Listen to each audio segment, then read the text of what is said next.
Riding a motorcycle isn't about fear, it's about freedom. I don't weigh myself down with bulky gear. I want to feel the ride, the wind against my arms, the curve of the road beneath my boots, the rush of air through my open face helmet. It's exhilarating. People call it reckless, but I call it living. I trust my instincts, my bike, and the road ahead. I'm not riding to crash, I'm riding to fly. And if I ever go down, at least I lived every mile free. In this episode of the Motorcycle Podcast, we discuss sexy gear versus safety gear. My crew today, Trevor Deck, motorcycle instructor of over 30 years, co-owner, operator of Too Cool Motorcycle School. Jim Pruner, writer-contributor to Web-Bike World.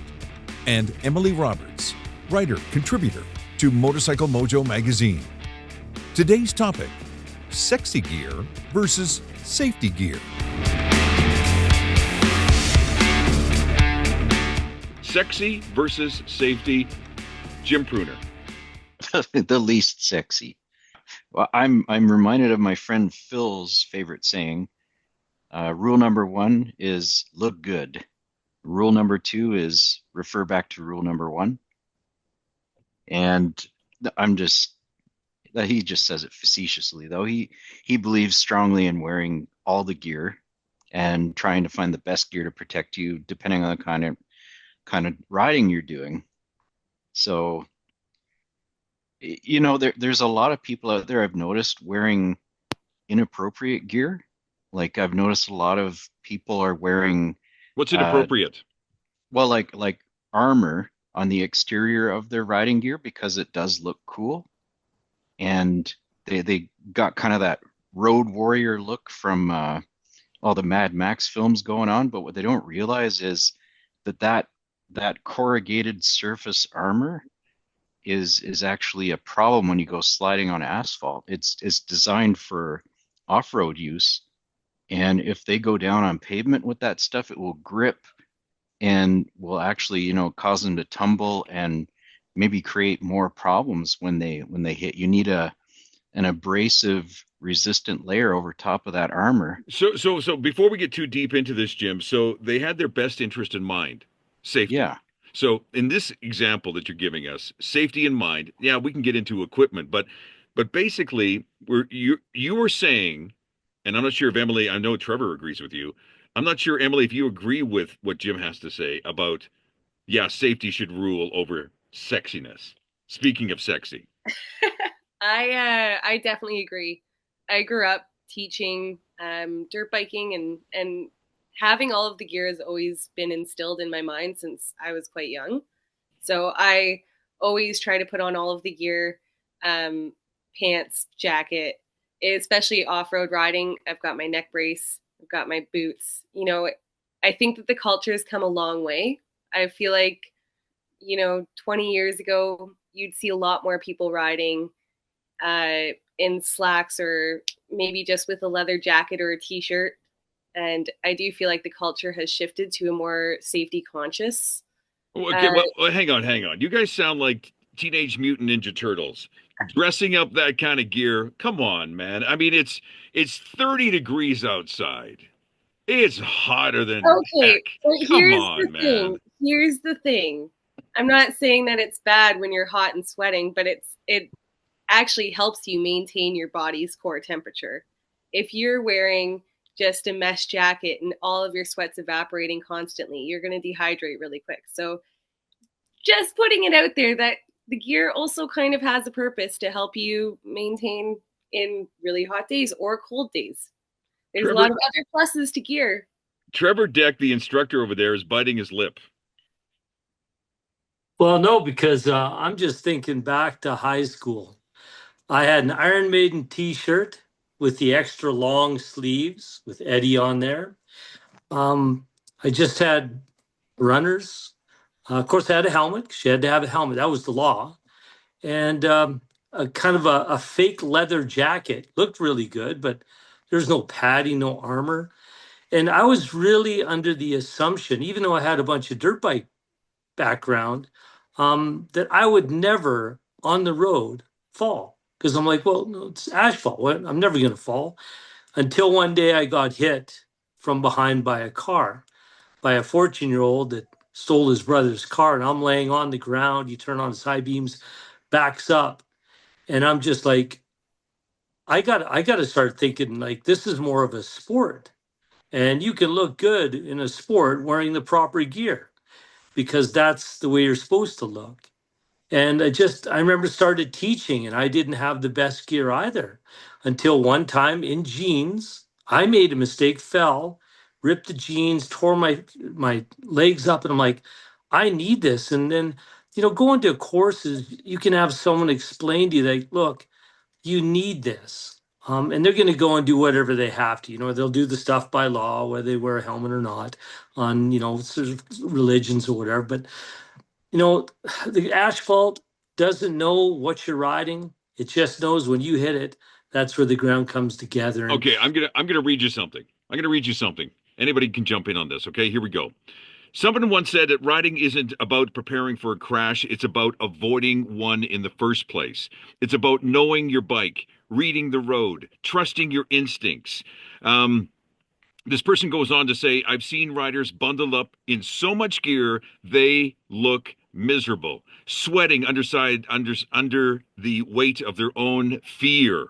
And if one day I go down, at least I will have spent every mile feeling free. What is motorcycle riding? Freedom. What is it? An expression of freedom. Are we going to poo-poo on these people who have this belief? No, because it's their skin on the line. If you Well, literally. want to destroy yourself and become a human crayon, that's your choice. You're Is there a free to point? do Yeah, that. but hold on now. Is there a point here, though? This person says knowing your bike, reading the road, trusting your instincts. Are we putting ourselves in these little cocoons and saying to ourselves, okay, we're a bit more invincible now, that we can go and do whatever the hell we want because we are all geared up? Emily talked about her on a neck brace, for heaven's sakes. Wow. I don't think that's the case at all. I think especially if you're looking at on-road riding, the majority of crashes generally are multi-collision, meaning that there's another vehicle involved that doesn't see the motorcycle. We can do so much in our power, like know our bike, read the road, and go by our intuition, but in the end, there's a lot of exterior factors, especially when we're on the road. And you can't control a lot of those. So why not just take that extra step to protect yourself? And realistically, a lot of crashes in certain circumstances can be really fatal. But what gear does is it helps you, especially if it's not going to be a super extreme or horrific Okay, crash. It'll help you with your injuries afterwards, that you don't need to be pulling out gravel from your skin. Emily, I hear you, and I don't disagree with you, but come on, gang. We've seen it. We've seen the guy who puts on his flip-flops, he's got a tank top on, or she's got a skimpy little outfit, and off they go riding. We see it so bloody often, guys. It's the ones though that they dress like that. Nothing ever happens. That's fine. But what happens when they do go down? Do they change their philosophy like I did? Because, like you said there, Phoenix, you said they're invincible. I think they're more or less understand they're invisible. And that sometimes you just have to go through the pain of it to the school of hard knocks to realize, you know what, this could happen to anybody. It can happen to me. And that's Yep. when it happened to me. I'm like, I got to change my philosophy. Or, you know what, I don't want to do this sport anymore because it's too dangerous, if that's the case. Yeah, so are we doing too much preaching here and nobody's listening? Pardon? What'd you say? Are we doing too much preaching? Sorry, what did you say? Oh, yeah. Oh, I'm sorry. Trevor made a point. Hold on. But are we, there seems to be a point, excuse me, where people just say, screw it. I don't need to listen to Trevor or Jim, maybe Emily, but not the other guys. Is there a point that it's just too much?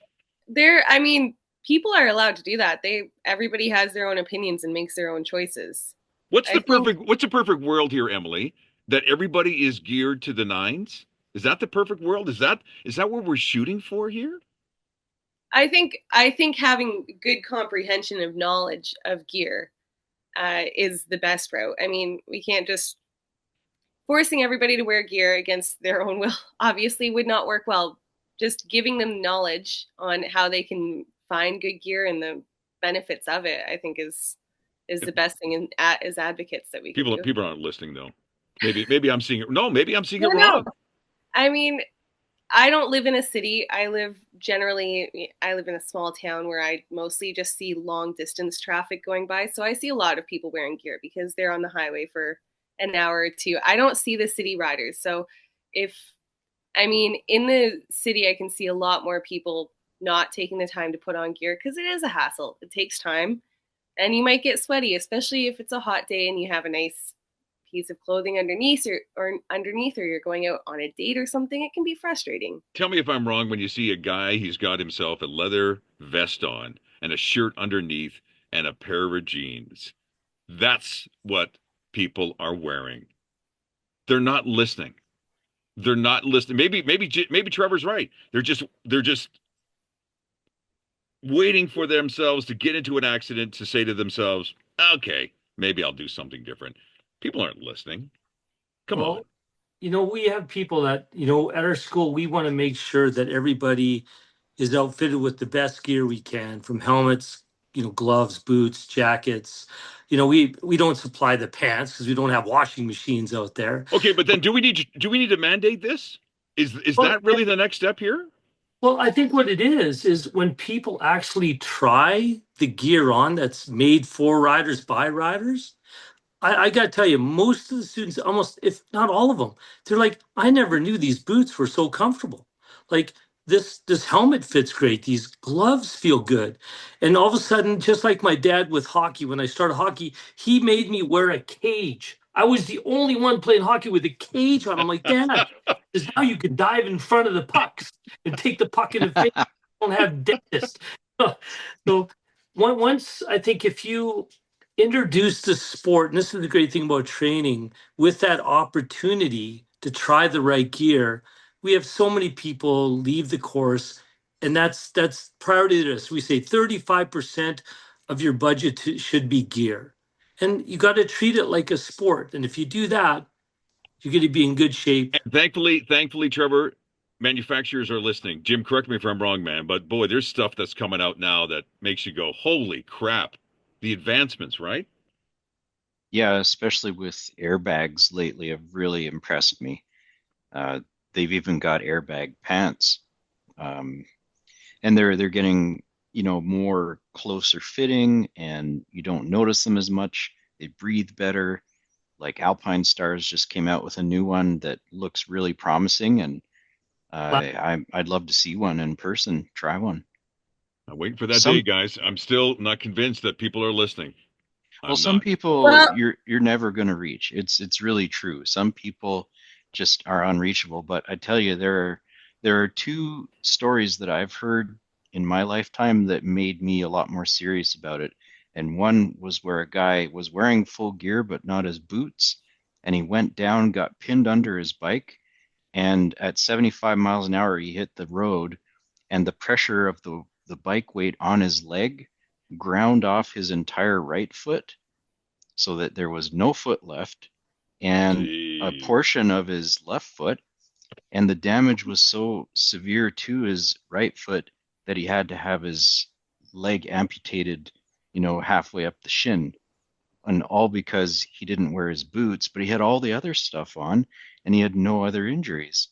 And the other story that I heard that was really impactful was a young woman fell off of a bike at highway speed wearing no gear but a helmet, and the road rash she received was so bad along her side and along her abdomen that she effectively can't get pregnant. And this happened in her early 20s because the scar tissue would split if it doesn't stretch the way Yeah. that her skin should, and so it was too high risk for her to get pregnant.